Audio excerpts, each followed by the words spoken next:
Hi friends, time అయితే 9 అయింది. ఇక ఇందాక ఎద్దుల బండి మీద తీసుకొచ్చిన తాళ్ళు ఇవి మొత్తం కట్టేసేస్తున్నాము. సగం కట్టాం, ఇంకా సగం ఉంది కట్టడానికి. ఇంకా చూడండి, అటువైపు కట్టాలి. అట్లానే వదిలేసామంటే ఆవిరెత్తేదైనా వాసన వస్తాయి మనకి. కట్టకపోతే మాత్రం పాడైపోతాయి. ఇప్పుడు కింద కూడా పడకుండా జాగ్రత్తగా చూసుకుంటా ఉండాలి మన తాళ్ళు కట్టిన కాడి నుంచి. అదే చేను దగ్గర అయితే పొద్దుగుకలు వెళ్ళలేం కాబట్టి ఇంటి దగ్గర తీసుకొచ్చుకొని ఇలా పాక వేసుకున్నాం మేము. అట్లా అటు పక్క గడ్డీలు కట్టేసి అట్లా పాక వేసుకొని కట్టేసాము. ఏంటంటే ఇట్లాగా మనకి ఆరి ఎండితేనే నీకు కలర్ వస్తుంది ఆకు. లేదంటే బయట డైరెక్ట్గా ఎండ కొట్టేసిందంటే ఆకుకి నీకు అంతగా మనకి లైక్ చేయరు ఆకును కూడా. ఇలా పట్ట కింద ఎండితేనే అంత చక్కగానే మంచి కలరు సుక్కు వస్తుంది.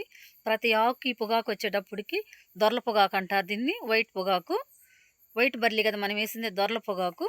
అదేంటంటే చొక్క అనేది ఉండాలి ఆకు పైన, అప్పుడే మనకి బాగా రేట్ వస్తుంది. ఇప్పుడు మామూలుగా మార్కెట్ రేట్ అయితే 15,500 అయితే నడుస్తుంది. ఇంకెంత పోతుందో తెలియదు మనకి.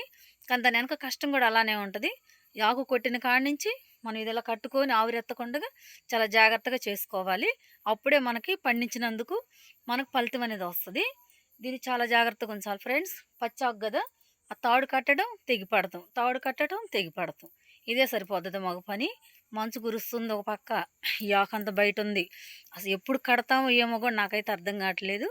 ఇప్పుడు ఇంకా 12 అయిద్దో 1 గంట అయిద్దో, కడితేనే ఏ పని అని మేము చేయగలుగుతాం. లేకపోతే లేదు ఫ్రెండ్స్. చూడండి ఇలాగుంటుంది కష్టం అనేది, రైతు కష్టాలు.